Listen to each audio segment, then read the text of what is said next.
Okay, so now we're gonna get into theory. I don't expect you guys to understand theory fully, and the theory that you learn for piano is gonna be way beyond what we're discussing here today.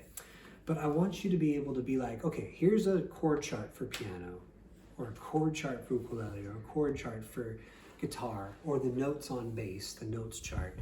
I want you to know how they work.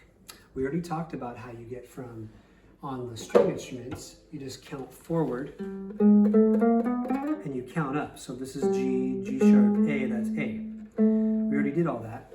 How do we though make chords like that? That's how we get the notes, but we have to put together, to make major and minor chords, 3 notes all at the same time. So, I mean, I can play less than that, like a power chord in punk rock is always the bass note. That's how it would be. Of course, it wouldn't sound good on the piano. But most of them have 3 notes. I mean, the normal ones have 3 notes, the majors and the minors. So like, for example, G major or G minor. And if Isaiah will come closer, I want to show you. If you can just come closer for a second. Zooming in. Or just come. You're going to zoom? That's fine. Zooming. The only difference between G major, which we just call G a lot, and G minor is this note. These are the same. That's G minor. That's G major. But these are the same. So how this works is this chart tries to show you this. It's really simple. For major chords, how do you make a major chord? Well, you take the bass note, and by that I mean if you're calling it C minor, it's a C, or G major, it's a G. It's whatever the name of the chord is. And then to make the majors, you go up 4 steps, and I've been only counting half steps. I'm not concerned about whole steps or half steps, so they're all half steps. And then you go to 7. So you need the bass, you need 4 plus that bass, and you need 7 plus that bass. We're going to call the 7s dominants. So bass, dominant, and then 1 in the middle. So let me show you how we make this. So for major chord, if Isaiah can zoom in or come close, here's G.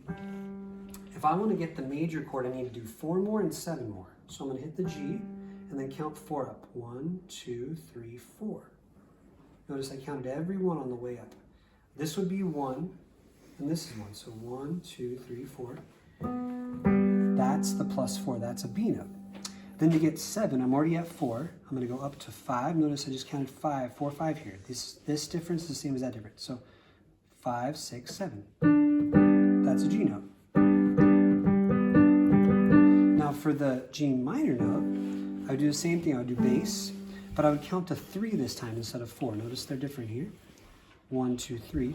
And then the 7 will be the same one, but I'll count it anyway for you. So here's 3, 4, 5, 6, 7. So notice these are the same.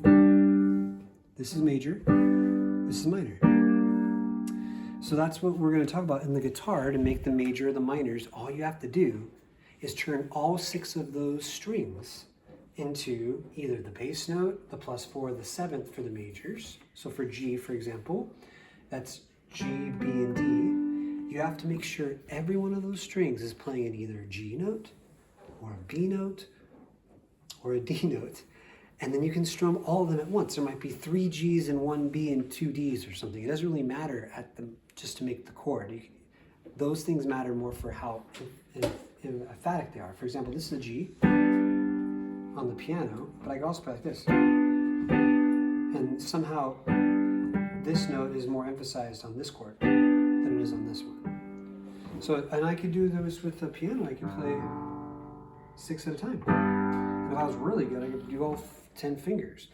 But the point is, if I'm going to play a G major, everything I play has to be the bass, which is G and G major, the plus 4, which is B, or the plus 7, which is D. And for minor, the same thing. Everything has to be either the bass, the plus 3, or the plus 7. And we'll talk about scales in a little while, but just so you know, there's 7 notes in every major scale. If you were to count every note on the piano, C to C is actually 12.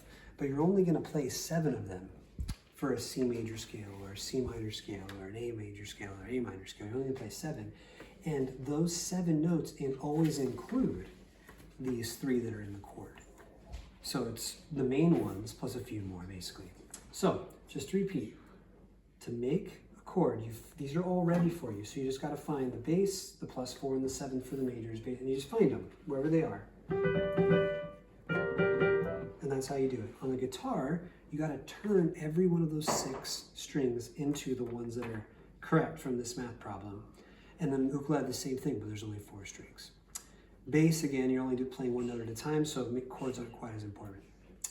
All right, I hope that's helpful.